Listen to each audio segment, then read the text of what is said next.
Your boy has a new mic. He has a new microphone. You can't even see it. That's how good the microphone is. Oh yeah, the Black Panther review. Black Panther Wakanda forever. More like Black Panther I'm coming forever. And if you're like, Spencer, you can't say come in the beginning of your video or else you'll get demonetized. Well, I'm not monetized in the first place, so I can say whatever I want. But Susan, if you do want to monetize me, you can just hit me up anywheres on my social media stuff. If you want to monetize me, Susan, just hit me up. But if you're wondering whether I liked Black Panther Wakanda Forever, then I'll just let this fish from SpongeBob tell you. Yeah, Black Panther Wakanda Forever is really good. Big spoilers up ahead, by the way, so if you haven't seen it, then pause this, go see it, then come back later, okay? Yeah, Black Panther, it's probably the first good Marvel movie since like Spider-Man No Way Home, which was almost a year ago. Yeah, 2022 has not been the best year for Marvel. They've had a lot of just mid stuff this year. But Black Panther is actually good. And there's so much that it does right, and I just want to get into that right now. First of all, it is finally a Marvel movie that focuses more on serving you an emotional story without forcing jokes in your face every second, and I have to appreciate that. This movie takes itself incredibly seriously, as it should.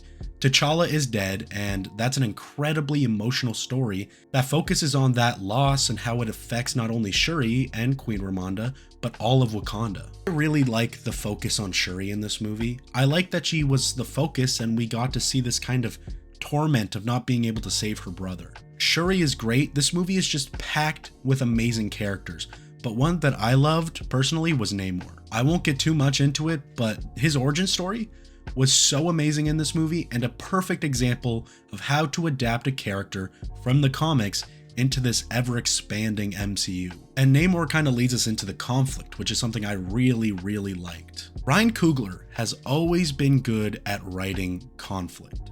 In the first movie, the conflict between Killmonger was really interesting because you were able to sympathize with both of them, while still understanding that Killmonger is clearly doing a good thing, but doing it in the wrong way. Like, yes, I can sympathize with him, but he's still a bad guy, and that's really good writing for a villain. Namor is basically written with the same idea. The audience can sympathize for him because there are colonizers who oppressed his people and are the reason that his mother died when he was so young, and now the surface world is trying to take the one resource that his people need to keep their civilization going. So yeah, I kind of get why he's so pissed off. And we kind of have the same thing going on in Wakanda with the regular people trying to steal vibranium from them. At first, Namor just wants Shuri and Wakanda to understand what kind of situation he's in and why he's doing what he's doing for his civilization. But once Wakanda strikes, my man goes full goblin mode on them.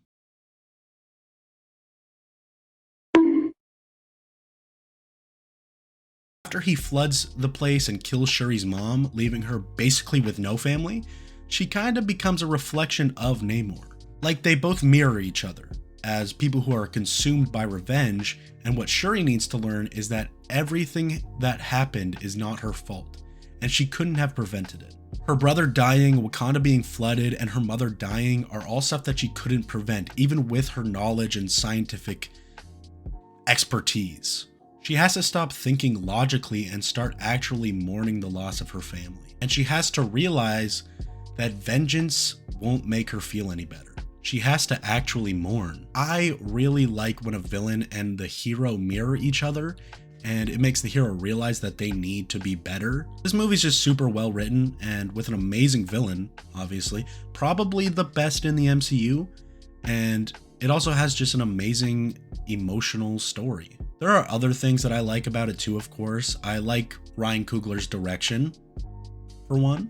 He is really good at writing an amazing story with amazing characters, but he's also a director with some style. I also love the designs for the city under the water, which I can't remember what they called it in the MCU, but man, this looks kind of cool and I kind of dig it. I don't want to make this review too long, so all I'll say is that this movie is just solid. It is well written, it is well directed, it is well acted, and it's the first Marvel movie in a while that actually looks like it should be a blockbuster. All the CG in this, while not being perfect and it's still being clear that Marvel is doing too much and overworking their VFX artists, still, out of all of Phase 4, this is easily the best looking movie they have made, and I really like seeing a Marvel movie that actually looked like a blockbuster movie. This movie just had a lot to do and a lot to say, and it succeeds at a lot of it. The only flaw is that I kind of think this is a slow burn, but even the slow parts can't make me really hate it.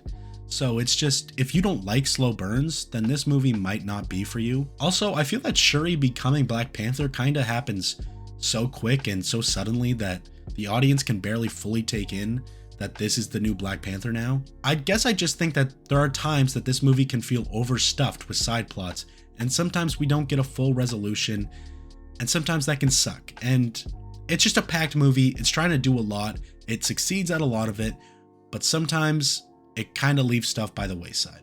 There is a lot of fat on this movie that could have been trimmed. That's all I'm saying. Honestly though, like I said, this movie is just solid and it does a lot right. So much in fact that it's kind of hard to hate it. It's like Keanu Reeves or Brendan Fraser. So I guess I'm going to give Black Panther Wakanda Forever an 8.5 out of 10. Also, I didn't have enough footage to say this when I was recording it, but people who wanted T'Challa to be recasted, I think they kind of did that right now, didn't they? They had like his kid at the end, and then it was revealed that his kid's name was T'Challa. So now Marvel, all they have to do, they could age that kid up, or just wait till he grows up or whatever, and they can just make it the same character. So kind of big brain stuff for the people who wanted T'Challa back.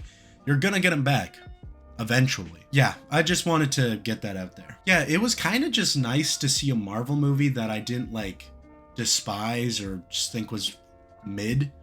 And you know, I'm looking at you, Thor, Love and Blunder.